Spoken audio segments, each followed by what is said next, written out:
അടുത്ത മണ്ഡലത്തിലേക്ക് പോവുകയാണ്. കാസർഗോഡ് ജില്ലയിലെ തൃക്കരിപ്പൂർ. ഒരുപാട് സുഹൃത്തുക്കൾ വിളിച്ച് തൃക്കരിപ്പൂരിൽ എന്താണ് സംഭവിക്കുന്നത്, അട്ടിമറി നടക്കുമോ എന്ന് ചോദിക്കുന്നുണ്ട്. അതിന് കാരണം സന്ദീപ് വാര്യർ തൃക്കരിപ്പൂരിലെത്തി ഒരു ഓളം ഉണ്ടാക്കിയിട്ടുണ്ട് എന്നുള്ളതാണ്. ആ ഓളം എത്രമാത്രം വോട്ടാകുമെന്നുള്ളത് കൗതുകകരമായ ഒരു ചോദ്യമായിരിക്കും. തൃക്കരിപ്പൂരിൽ മത്സരിക്കുന്നത് VPP മുസ്തഫ LDF-ന് വേണ്ടി, സന്ദീപ് വാര്യർ UDF-ന് വേണ്ടി, രവി കുളങ്ങര 2020 NDA സ്ഥാനാർത്ഥി. പക്ഷേ ഈ സാധാരണ തൃക്കരിപ്പൂരിന്റെ കാര്യം വരുമ്പോൾ UDF അത് കണക്ക് കൂട്ടുകയില്ല, അത് മാറ്റിവെച്ച് ബാക്കിയുള്ള മണ്ഡലങ്ങളുടെ കണക്ക് മാത്രമാണ് UDF എണ്ണുന്നത്. പക്ഷേ ഇത്തവണ മത്സരം കൊടുക്കുന്നു എന്നൊരു പ്രതീതി ഉണ്ടാക്കാൻ വേണ്ടിയിട്ട് UDF-ന് കഴിഞ്ഞിട്ടുണ്ട്. അങ്ങനെയുണ്ടോ? തീർച്ചയായിട്ടും. കാരണം ഞാൻ ആ മണ്ഡലത്തിൽ പോയതാണ്. മുസ്ലിം ലീഗ് പ്രവർത്തകർ വലിയ വാശിയിലാണ്. അവിടെ ഞങ്ങൾക്ക് ഇതാ ഒരു സ്ഥാനാർത്ഥിയെ കിട്ടിയിരിക്കുന്നു. കഴിഞ്ഞ തവണ UDF വോട്ടുകളെല്ലാം പോൾ ചെയ്തിട്ടില്ല. MP ജോസഫ് ആയിരുന്നു മത്സരിച്ചത്. UDF വോട്ടുകൾ അവിടെ ജയിക്കില്ല എന്ന ഉറപ്പിൽ പരമാവധി പോൾ ചെയ്യിക്കാനുള്ള സാഹചര്യം പോലും ഉണ്ടായില്ല. പക്ഷേ ഇത്തവണ UDF-ന് മേൽക്കൈയുള്ള വലിയ പറമ്പ, പടന്ന, തൃക്കരിപ്പൂർ മേഖലകളിലൊക്കെ വലിയ വോട്ട് പോൾ ചെയ്യും. പക്ഷേ കമ്മ്യൂണിസ്റ്റ് പാർട്ടിയെ സംബന്ധിച്ച് അതിന്റെ ഏറ്റവും വലിയ ശക്തി കേന്ദ്രമായിട്ടുള്ള കയ്യൂർ ചീമേനി ഈ മണ്ഡലത്തിലാണ്. ഐതിഹാസിക ഭൂമിയായ കയ്യൂർ ഈ മണ്ഡലത്തിലാണ്. അതുകൊണ്ട് തന്നെ 1960 ശേഷം ഇങ്ങോട്ട് 1960 തെരഞ്ഞെടുപ്പ് മുതൽ ഇങ്ങോട്ട് CPM-നെ മാത്രം ജയിപ്പിച്ചിട്ടുള്ള മണ്ഡലമാണ്. അതാണ് തൃക്കരിപ്പൂരിന്റെ ഒരു വലിയ രാഷ്ട്രീയ സാഹചര്യം. അവിടെ ഇത്തവണ ഒരു ഓളം ഉണ്ടാക്കുന്നുണ്ട് സന്ദീപ് വാര്യർ. ആ ഓളം വോട്ടായി മാറുമോ? VPP മുസ്തഫയെ ആ മണ്ഡലത്തിൽ വീഴ്ത്തിക്കൊണ്ട് സന്ദീപ് വാര്യർ വിജയിയാകുമോ? എന്താണ് പോൾ ട്രെൻഡ്, എന്താണ് സൂചിപ്പിക്കുന്നത് എന്ന് നോക്കാം.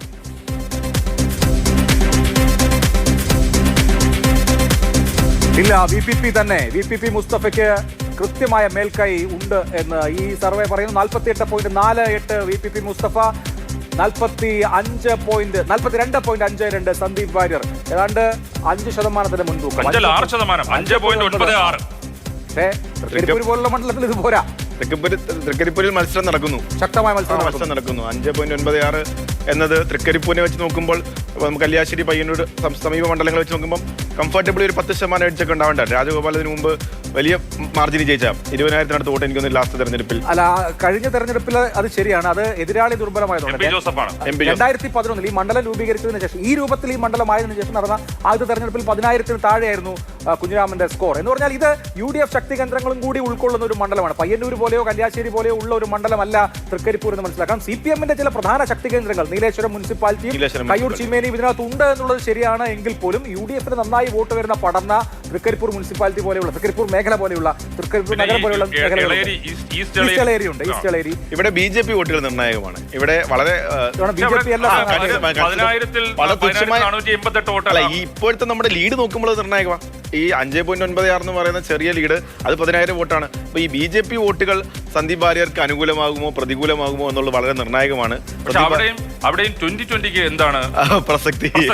ഞാൻ കഴിഞ്ഞ ദിവസം സൂചിപ്പിച്ച പോലെ റാന്നിയിൽ മത്സരിക്കുന്നു, ശബരിമലയിൽ മത്സരിക്കുന്ന പിന്നെയും കുഴപ്പമില്ല. തൃക്കരിപ്പൂരിൽ 2020 ഒരു സ്ഥാനാർത്ഥിയെ ഫീൽഡ് ചെയ്തിട്ട് ഈ BJP മുന്നണി, NDA മുന്നണി എന്താണ് ഉദ്ദേശിക്കുന്നത്? സ്വാഭാവികമായിട്ടും ആ വോട്ടുകൾ വളരെ നിർണായകമാണ് ഈ തെരഞ്ഞെടുപ്പ്. വളരെ കഴിഞ്ഞ തെരഞ്ഞെടുപ്പിൽ 6% അടുത്ത വോട്ടുകൾ.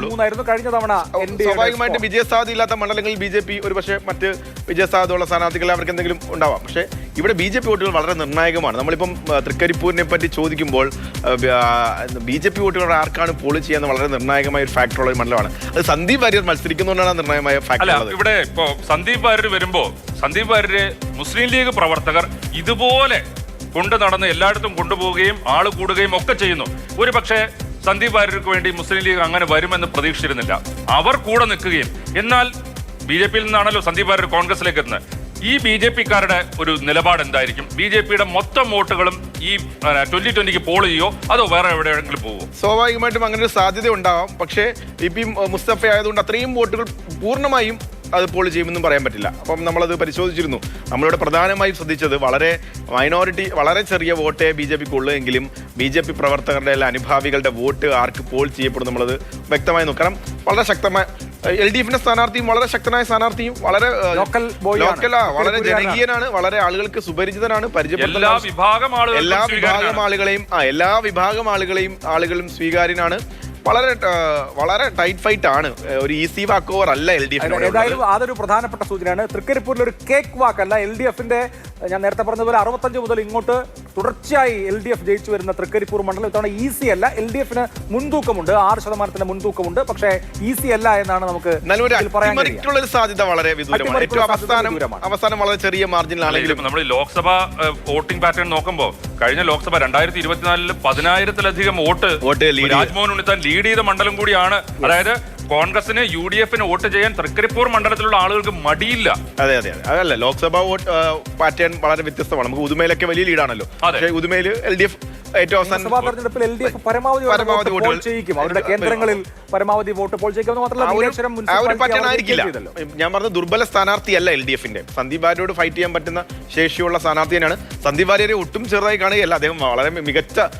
വേറൊരു കാര്യം, വളരെ നാളുകൾക്ക് ശേഷമാണ് ഒരു മത്സരം ഉണ്ടാവുന്നു അല്ലെങ്കിൽ ജയിക്കാൻ പോകുന്നുള്ളൊരു ആവേശവും ഒരു പ്രതീതിയും UDF പ്രവർത്തകർക്കിടയിലും UDF ക്യാമ്പിലും ഉണ്ടായത്. സന്ദീപ് വാര്യരുടെ വരവ് കൊണ്ട് തന്നെ സാധ്യമായ ഒന്നാണത്. തീർച്ചയായിട്ടും നമുക്ക് അതുകൊണ്ട് ഒരു ശക്തമായ മത്സരം പ്രതീക്ഷിക്കാം.